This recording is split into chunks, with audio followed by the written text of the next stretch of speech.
দেখতে যতটা লোভনীয় হয়েছে ঠিক ততটাই খেতেও অনেক টেস্টি হয়েছে এই চিকেন শাসলিকগুলো। আসসালামু আলাইকুম everyone, welcome to SK cooking recipe.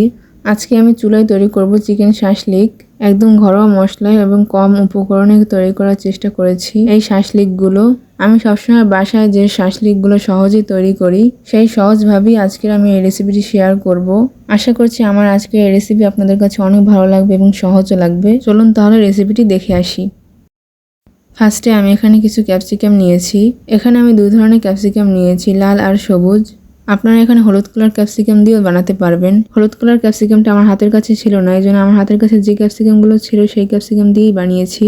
আপনাদের হাতের কাছে যে কালারটা আছে সেটা দিয়ে বানাতে পারবেন। আমি এখানে দুই ধরনের ক্যাপসিকাম খুব ভালোভাবে কেটে নেব। ক্যাপসিকামগুলো আমি চৌকো চৌকো করে কেটে নিচ্ছি।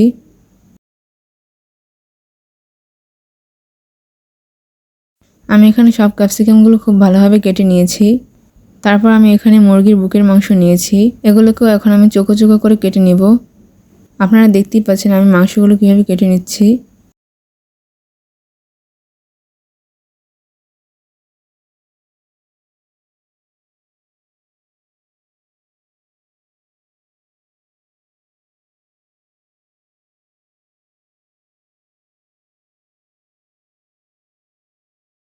আমি এখানে সব মাংসগুলো খুব ভালোভাবে কেটে নিয়েছি।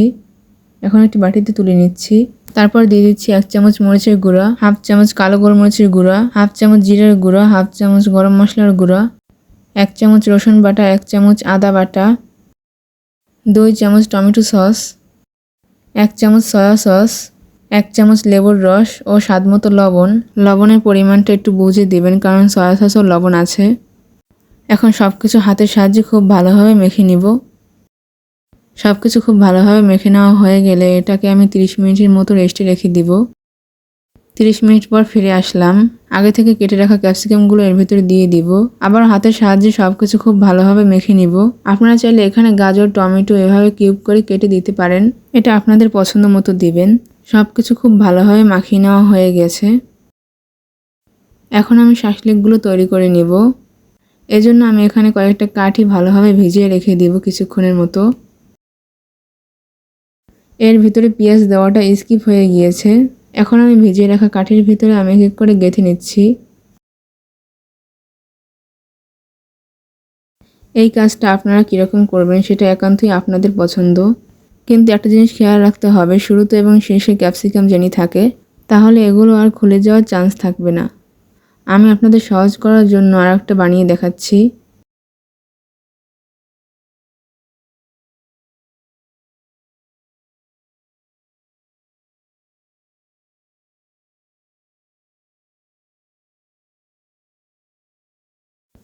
আপনারা দেখতেই পাচ্ছেন আমি কিভাবে এক এক করে সব শাসলিকগুলো তৈরি করে নিয়েছি।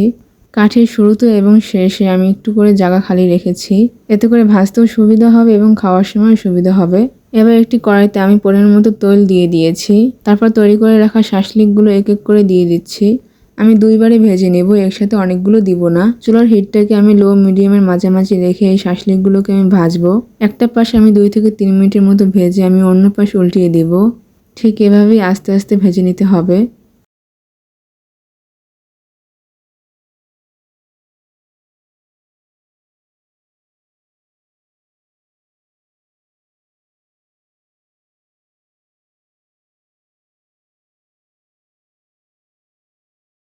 চিকেন শাসলিকগুলো রান্না করতে আমার প্রায় 15 মিনিটের মতো সময় লেগেছে।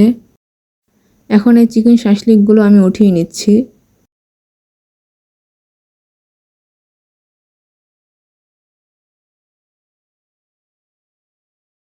এখন আমি এই চিকেন শাসলিকগুলো পরিবেশন করে দেখাবো।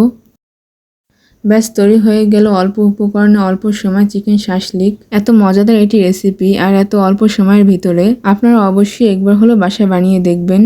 গরম গরম এই শাসলিকগুলো আপনারা পরিবেশন করতে পারেন পোলাও, নান অথবা পরোটার সাথে। আশা করছি আমার আজকের এই রেসিপি আপনাদের কাছে খুবই ভালো লেগেছে আর সহজও লেগেছে। আজকের রেসিপিটি আপনাদের কাছে কেমন লাগলো অবশ্যই আমাকে কমেন্টে জানাতে ভুলবেন না। রেসিপিটি ভালো লাগলে অবশ্যই এটা লাইক আর সাবস্ক্রাইব করে পাশেই থাকবেন। তাহলে আজকে এই পর্যন্তই। আল্লাহ হাফেজ।